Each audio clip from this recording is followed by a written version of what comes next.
ভালোই লাগে, হ্যাঁ ভালোই লাগে। প্রতিদিনই তো দেয়, প্রতিদিনই তো আমরা পাই।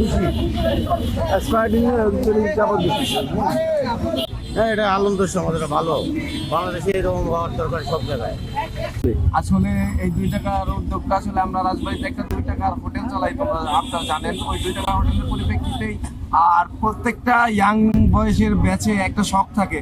সো আমাদের হবিটা হচ্ছে এই 2 টাকার ইফতার রমজান মাসে। ইনশাল্লাহ এটা যদি রমজান 30টা হয় তাহলে 30 দিন, আর যদি রমজান 29টা হয় তাহলে 29 দিন আমরা চালানোর যথাসাধ্য চেষ্টা করব। বাকিটা আল্লাহর ইচ্ছা। আমরা গত রমজানে 5টা ইফতার দিছি। আমরা দেখতে পারি বাংলাদেশে রমজান আসলে নিত্য প্রয়োজনীয় দাম অনেক বেড়ে যায়। সবকিছু দাম, যেমন লেবু 1 হালি দামে 100 টাকা থাকে, তারপরে ইসের দাম, মরিচের দাম 180 টাকা থাকে। কিন্তু আমরা গত রমজানে 5 টাকায় দিছি, এই রমজানে আমরা 2 টাকা করে দিছি, একবারে দাম কমায়, যাতে মানুষজন বলতে পারে না কিছু একটা তো বাংলাদেশে কম আছে, যে 2 টাকায় আমরা পাচ্ছি। দেশে রমজান মাস আসলেই একটা ভিন্ন চিত্র দেখা যায়, যে নিত্য প্রয়োজনীয় যত জিনিস আছে, দ্রব্য আছে, সবকিছুর বাজার উদ্যোগতি হয়ে যায়। সেখান থেকে আমরা সকলেই স্টুডেন্ট, আমরা চিন্তা করলাম যে তাহলে আমরা ব্যতিক্রমী একটা কিছু ব্যবস্থা করবো, যে আমরা রমজান মাসে একটা দোকান দেবো, যে দোকানে আমরা ইফতার মূল্য সামগ্রী বিক্রয় করবো, এবং দেখা যাবে যে এই রমজান মাসে আমাদের এই দোকানের সকল কিছুর মূল্য একদম কম থাকবে, স্বল্প মূল্যে ক্রেতারা কিনতে পারবে।